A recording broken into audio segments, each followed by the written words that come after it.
नमस्कार दोस्तों। आज हम आपके लिए लेके आए हैं एक और गणित की पाठ्य योजना। स्वागत है आपका अपने YouTube चैनल परीक्षा पाठशाला में। तो आइए शुरू करते हैं।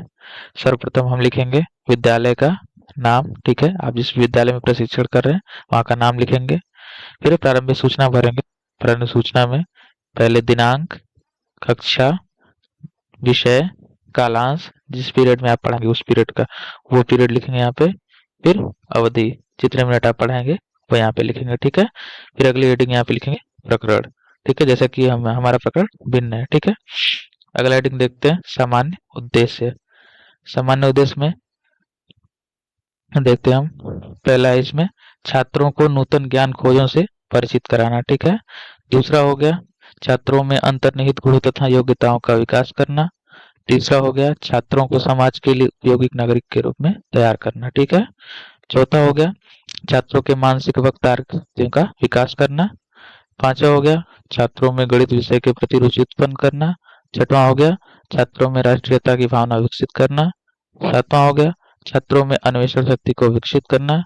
आठवां हो गया छात्रों को ज्ञान, सूझबूझ, रुचियां तथा कलाएं आदि से सज्जित करना। ठीक है, इसी प्रकार नौवां छात्रों में समस्या समाधान संबंधी कौशल का विकास करना। इसी प्रकार 10वां हो गया छात्रों में स्वावलंबन तथा आत्मनिर्भरता विकसित करना। आप यह 10 पॉइंट जो है सामान्य उद्देश्य में लिखेंगे। ठीक है, आगे देखते हैं।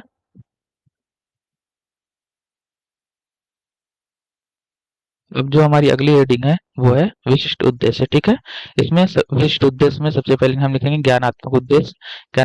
ज्ञानात्मक उद्देश्य में लिखेंगे छात्र भिन्न के विषय में जान सकेंगे। ठीक है, फिर अगली हेडिंग है बोधात्मक उद्देश्य।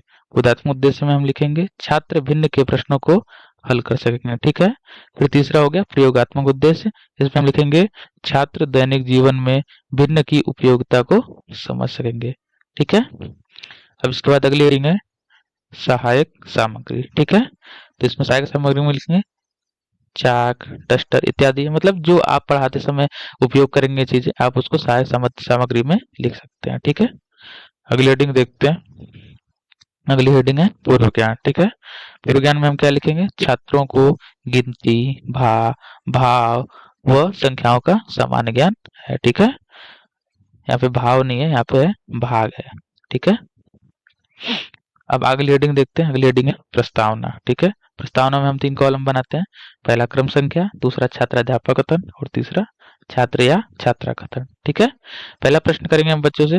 बच्चों को चाक दिखाते हुए उनकी संख्या पूछेंगे, तो छात्र उत्तर देंगे 1। ठीक है, दूसरा प्रश्न पूछेंगे चाक चाक को 2 भागों में तोड़कर दिखाते हुए उनकी संख्या पूछेंगे। ठीक है, तो बताएंगे कि 2 हो गया। ठीक है, तीसरा प्रश्न पूछेंगे छोटे चाक की लंबाई बड़े चाक की लंबाई की कितनी है। छात्र उत्तर देंगे आधी है। ठीक है, चौथा प्रश्न लिखेंगे गणित की भाषा में आधा को कैसे लिखते हैं।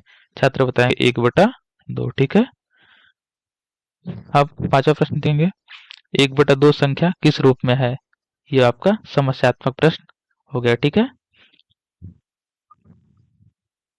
अब आगे देखते हैं। अगली हेडिंग हम देखते हैं। अगली हेडिंग है उद्देश्य कथन। ठीक है, तो उसमें हम लिखेंगे छात्रों आज हम लोग भिन्न के बारे में विस्तार पूर्वक अध्ययन करेंगे। ठीक है, इसके बाद अगली हेडिंग है प्रस्तुतिकरण। ठीक है, प्रस्तुतिकरण में आप ये 4 बिंदु है इसमें बनाएंगे। पहला है शिक्षण बिंदु, दूसरा छात्राध्यापक क्रिया, तीसरा है छात्र छात्रा क्रिया और चौथा है सैमपट कार्य। ठीक है, अब शिक्षण बिंदु में आप पहला शिक्षण बिंदु लेंगे भिन्न। ठीक है, क्योंकि भिन्न ही पढ़ाना है तो आप भिन्न का पहले बेसिक सिखाएंगे बच्चों को, तो भिन्न से स्टार्ट करेंगे। ठीक है, भिन्न में पहला विकासात्मक प्रश्न पूछेंगे। इसमें पहला प्रश्न पूछेंगे 4/5 क्या है। ठीक है, तो छात्र बताएंगे यह एक संख्या है। ठीक है, दूसरा प्रश्न पूछेंगे यह संख्या किस रूप में है। ठीक है, छात्र समस्यात्मक प्रश्न हो जाएगा छात्रों के लिए। अब आप इसका क्या करेंगे स्पष्टीकरण करेंगे। ठीक है, स्पष्टीकरण में देखिए भिन्न किसी वस्तु के समूह को बराबर हिस्से में बांटने को कहते हैं। ठीक है, भिन्न का रूप p/q, जिसमें p r हो गया, q r हो गया, q is not equal to 0। ठीक है, आप ये चित्र के माध्यम से समझा सकते हैं इसको 1/3 कैसे है ये। ठीक है, वैसे ही यहाँ पे जो सैंपट कार्य पे लिखेंगे वो यहाँ पे लिखेंगे। फिर इसमें करेंगे बोध प्रश्न। बोध प्रश्न में प्रथम प्रश्न है क्या 7/8 एक भिन्न है अथवा नहीं? तो छात्र बताएंगे हाँ, ठीक है। दूसरा प्रश्न करेंगे, भिन्न कितने प्रकार की होती है, ठीक है। तो छात्र बताएंगे यह समस्यात्मक हो गया, ठीक है। अब अगला देखते हैं।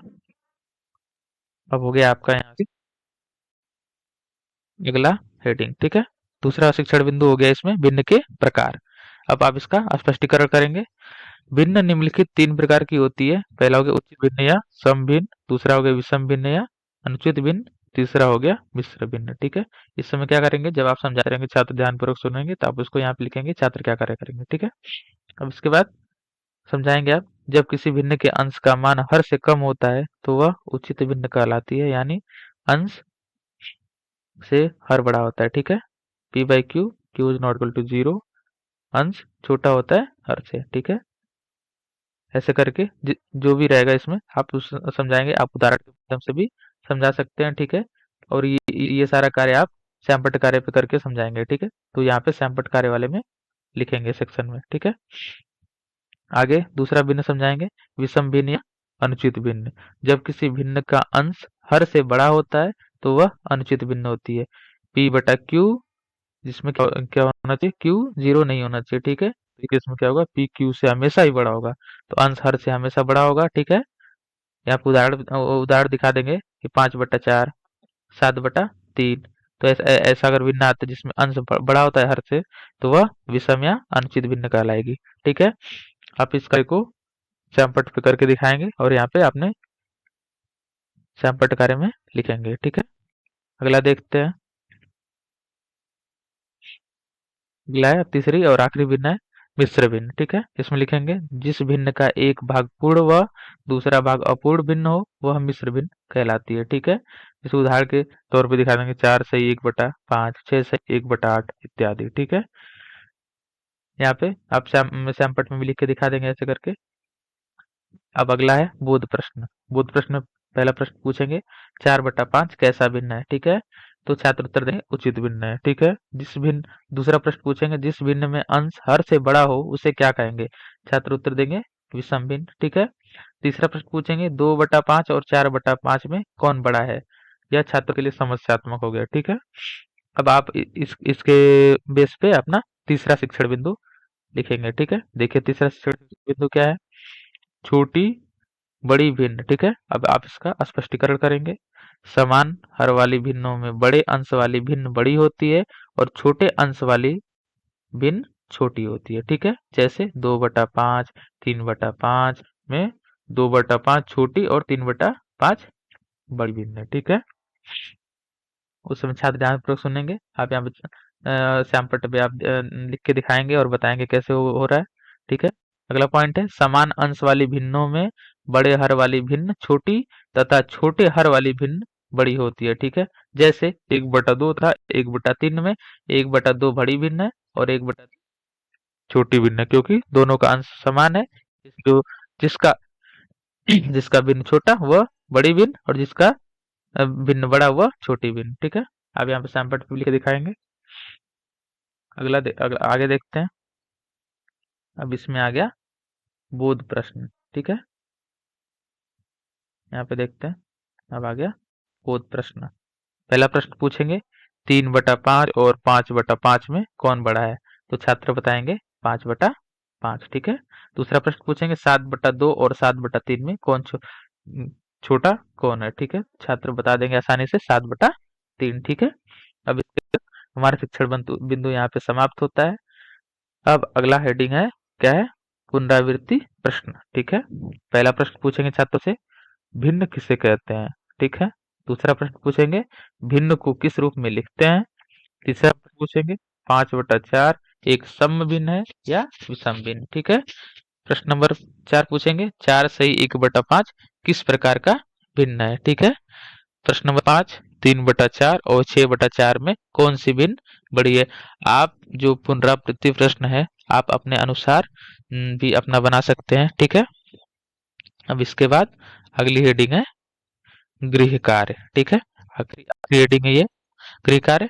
छात्रों को पढ़ाने के बाद और पुनरावृत्ति करने के बाद गृह कार्य के लिए देंगे। पहला प्रश्न उसमें देंगे, भिन्नों में बड़ी भिन्न बताइए। 1/5, 4/5, फिर दूसरा प्रश्न हो गया 2/8, 6/5, तीसरा प्रश्न हो गया 5/10, 1/10। इसी प्रकार दूसरा प्रश्न पूछेंगे, विषम भिन्न से आप क्या समझते हैं? ठीक है, तो इस प्रकार आपकी पाठ योजना संपूर्ण होती है।